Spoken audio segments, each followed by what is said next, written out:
Welcome back to Unperfect with Alexi. This is the perfect place for unperfect people, and today we are in a new space. If you're watching this on YouTube, you can see that we are in my office. I've had this office in my house for a while, but I've converted it back and forth from an office to a playroom, trying to give my kids a space they can play in, but they don't end up playing in here. So I'm like, you know what? I am taking this back. I just had a pile of my office and podcast shit in my room. And I'm like, you know what? No, I need a dedicated work from home space. And so I've made this office into the perfect space for me. And I'm excited to give you guys an office tour here soon. But there's still a couple things we need to do, like paint this wall behind me before we do that. So stay tuned. But today, as you can see, I'm wearing green. I have a green light behind me. I'm in a green chair. And the reason I am so green today is because we are talking about money and money mindset and money management. On my Instagram story last week, I shared that I just paid off over $16,000 in student loan debt, which didn't feel amazing, but it also did at the same time. It was so bittersweet. My husband was like, doesn't it feel good to like get that off your back? And I'm like, yeah, but also no, because I would rather do anything else with that money. I'd rather take a really nice vacation or buy a new car or put in a fountain or put in a sports court or like do something at our house. But it is nice to have that cloud of student loan debt off my back because, fun fact, even if you file for bankruptcy, your student loan debt does not go away. So it's one of those things like you are internally indebted to. So I shared that on my Instagram story. And I had mentioned, like, if you guys want to hear more about like money mindset and like managing finances, let me know. And I had so many DMs from people being like, yes, can you please do a money mindset podcast? I'm in the trenches. I'm in the thick of it right now. Like, I would love to have a conversation about this. So I put on my green shirt and my green pants and turned the green light on behind me and sat in my green chair. And today we are talking about that green stuff called money. So buckle up, baby. Before we dive in, make sure to subscribe to this podcast, leave 5 stars, and leave a nice, kind review if you are on Apple Podcasts. I will be eternally indebted to you now.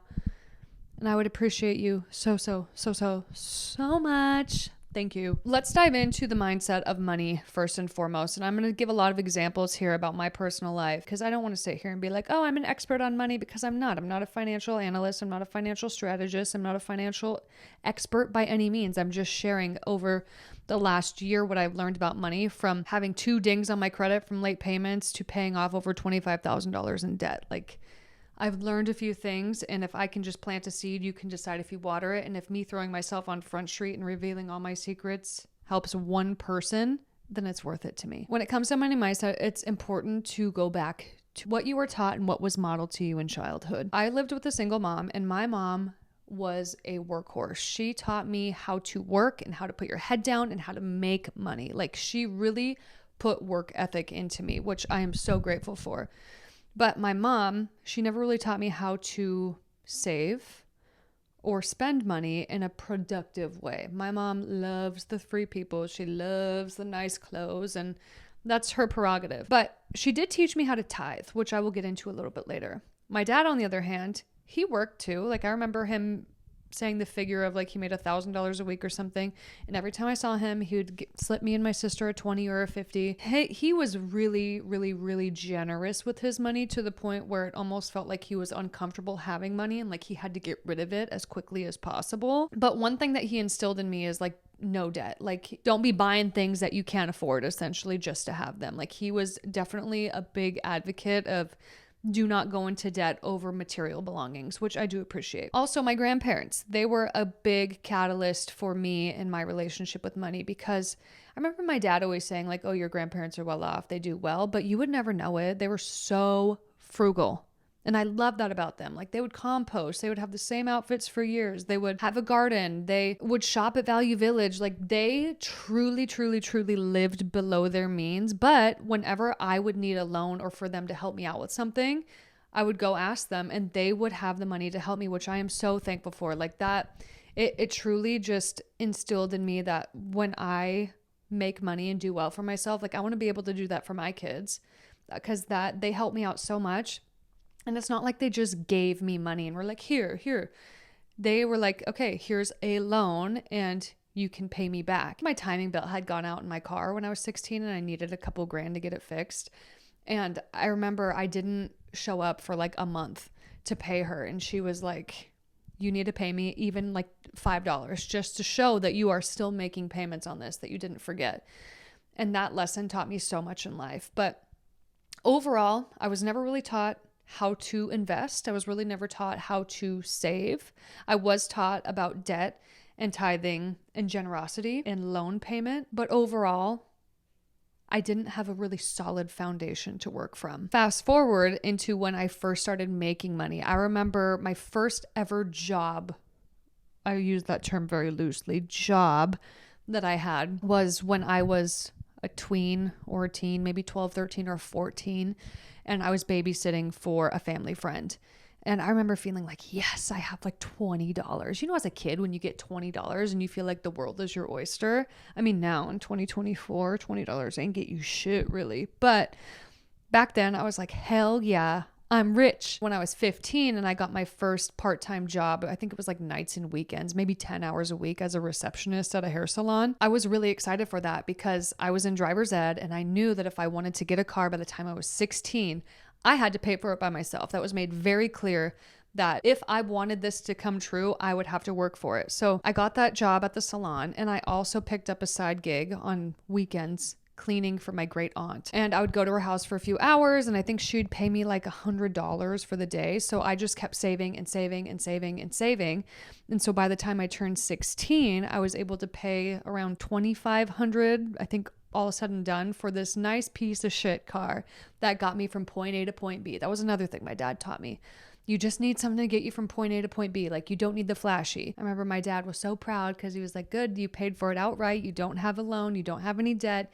And you got something that gets you from point A to point B. Well, that thing that got me from point A to point B was a Toyota Tercel that had sun damage on the hood of the car. And every time it started, it would squeal loud. So I remember being at the high school and I'd be like, God, please don't squeal. Please don't squeal. Please don't squeal. Because it was so loud. It was like, ee!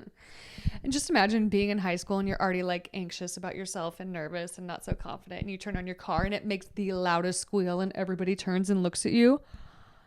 So guess what I did? I was 16, got a job at Starbucks. And then as soon as I got that job at Starbucks, I had my mom co-sign on a Volkswagen GTI. And that taught me about car insurance and car payments. My mom was like, I will co-sign for this car for you, but you're going to be the one that pays the payments and you're going to be the one that pays the insurance. So every 2 weeks when I got my part-time paycheck from Starbucks, I would have like maybe $100 left over because I bought a $10,000 car. I had, I think it was a $200 or $300 car payment plus maybe $100 of car insurance. And then however much gas was, $40-$50. Those were the days. But in retrospect, I'm really thankful that my parents never paid for any of that shit for me. And like, even when my grandparents gave me a loan, they made me pay it back because it really taught me the value of money and working for it. And I didn't really take it for granted. I knew the value from a young age. So then after I graduated high school, I got a big girl job and I started working as a receptionist at a healthcare facility. And I moved out of my parents' house and I moved in with my boyfriend, which is now my husband, and my cousin. And we split rent 3 ways. I think we paid it $1,050 a month for rent. And so we each had to come up with our third of the rent. And I remember that being like, okay, we can do this. Like, that felt like such an adult thing to like live on your own for the first time and rent a little duplex and just have like our own space. It was really cool. Fast forward to when I was 19, this was in 2015, my then boyfriend who I lived with, we were like, the ultimate goal is to buy a house. So let's see what we can do. I was making $14.50 an hour and I think he was making maybe $18 an hour.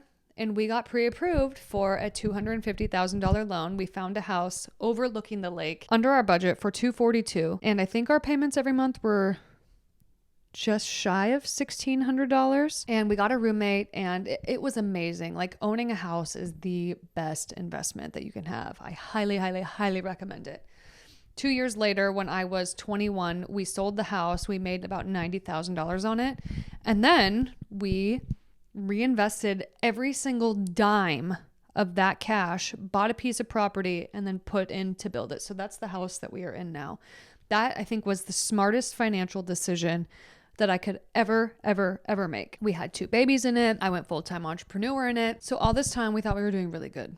I didn't go back to work after I had my son in 2020. I started my own entrepreneurship thing and I was figuring that out as the time went. But my husband had his government job that he got a paycheck for every 2 weeks. So that carried us along. So in April of 2022, my husband, I convinced him to quit his corporate job and go full-time in this side hustle called MTS that he'd been doing, which is McKinley Tractor Services. Shout out to him. Look him up on Instagram. So that was going really, really well going into summer. But where we live, winters can be brutal and everybody kind of like hibernates and shuts down. So late 2022, early 2023, we were like, oh, we don't actually know how to manage our money very well, because by April of 2023, I had a ding on my credit for a late car payment. By June of 2023, we had a ding on our credit for a late house payment. And with entrepreneurship, you really are riding, there's high highs and there are low lows. And we didn't figure out how to coast through it and how to prepare for the low lows. We were just riding the highs and praying that like the next month would be the same, which is not the best strategy, if you ask me. So after we got those 2 dings, I was like, okay, we need to figure something out. So with the help of my mentor, Hannah Nieves, Hannah, you are an angel. Thank you for pushing me, not letting me make excuses about this. I finally sat down and was like, okay, I need to stop being afraid of money. I need to stop being scared of it. When I tell you that I would not even look at my bank account, I didn't want to see what was in there. Every time a bill would come, it would stress me out. It would literally spike my cortisol and my stress response. And I'd be like, oh my God, this is like the worst thing in the world. It ate me alive from the inside out. I was like, okay, we need to figure something else out. The first thing you need to do to get better in your relationship with money, at least what worked for us, is to understand what's coming in versus what's going out. So being an entrepreneur is a very peculiar realm because you can have really high months or really low months. You can have a super high cash month, and then you can have a month where you have literally zero income and all this debt. So you have to learn how to manage your money very strategically. So the one thing that helped us in the very beginning was to sit down and look through our bank account with a fine-tooth comb every single month, month after month, and see what's coming out when, and write that down. And essentially we made a giant calendar and wrote down, okay, on the 1st, this is coming out. On the 3rd, this is coming out. On the 4th, this is coming out. And so we started seeing what are coming out when. With that, we were able to actually cut down on some of these unnecessary debts that we had. I mean, I'm talking like subscription services, like car wash, apps, things that we didn't even know were coming out. We were able to see like, okay, I didn't even realize this debt was coming out. If you want a good app that will help you with this, it's free. It's called Rocket Money. Go on that. You connect your bank account and it will show you what comes out when. And it's a great app. Just go play on it. But then also we had to see, okay, what money do we have coming in? And like I said, being an entrepreneur is a little bit harder because you don't get the same amount on the same paycheck every 2 weeks. Your income can be a lot higher. It can be a lot lower. It can not come in at all. It could come in 30 days late. It's just so unreliable. And that's why entrepreneurship is hard and it's not for everybody, but you have to learn how to, rather than ride the wave, find a path of consistency that will help you coast when things get really low. I think this is the most important part, is understanding what's coming in versus what's going out, and then cutting out anything that is unnecessary. The second part is the most important part that has helped us dramatically change our relationship with money, our mindset around money, and understanding where our money is going. Whenever we get a paycheck, this is how we manage our money. Let's just do an easy example. Let's say I'm getting the $1,000 paycheck. Personally, I have to pay my own taxes, so I made this little chart. 30%, 20%, 10%. 3, 2, 1. 30% of that will go to taxes. 20% of that will go to a high yield savings account. I use ally.com. And then 10% of that I will tithe. For me and my relationship with God, I 100%, like every time I tithe, I get back tenfold what I give. Like I just trust that by me tithing my money to God and to my church, that God will provide for my family. Like I faithfully reap and he faithfully sows back into my life. Like to give you a testimony to this, my husband was not tithing at all this last summer and he was not getting any jobs. It was literally, I was like, have you tithed your money? And he was like, no. So then the first job that he got, since being dry pretty much all summer, he tithed 10% of what he made. I'm not even shitting you. That week he got 5 phone calls and had over $50,000 worth of bids out. Like after having a whole completely dry summer where he was like, I think I need to go back and get a corporate job. It was just insane. So if you are somebody who is spiritual, You believe in God, you try tithing your money. If you are somebody who has a corporate W-2, your taxes get taken out of your paycheck before, I still recommend taking 20% out of what you make and putting that into a high yield savings account still. And that way you have an emergency fund. So if you're good at math, that leaves me with 40% of what I made. So that's about $400. What I did with that $400 is I saw what was coming out when. And between my husband and I, this works for our dual income house, we would put that money towards paying off debt or paying a bill. So you really have to become one with your partner on this. As much as I would love to speak to the single people out there who have debt and bills, like you'll have to find somebody who's more aligned. I'm speaking from the lens of a two-person entrepreneurial income household. I think that this principle of understanding what's coming in versus what's going out and setting yourself up to have that savings account, to have that emergency fund. And if you don't know what an emergency fund is, it's having 3 to 6 months of your bills set aside. I do highly recommend investing in a financial planner or a financial tax strategist or somebody that can help you with your finance and look at it with a fine-tooth comb. But this podcast was more for things that you can do at home to feel more in control of your finances and understand what's coming in versus going out.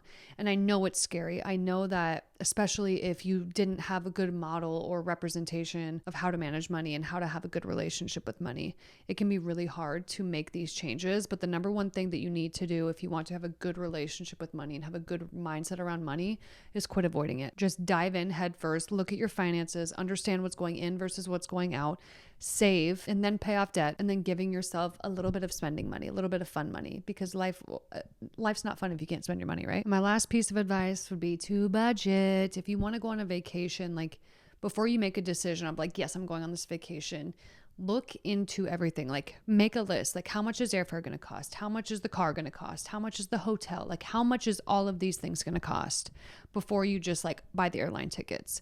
And then if you look at it and you're like, ooh, this will actually cost me like $5,000. In my mind, I was like, oh, this will just be $1,000. Then you can make an actual decision on whether or not this is something that you can afford at this time in your life. Guys, it's 2024. We do not have to be scared about money anymore. We just need to have a better relationship with money and have a better mindset around money.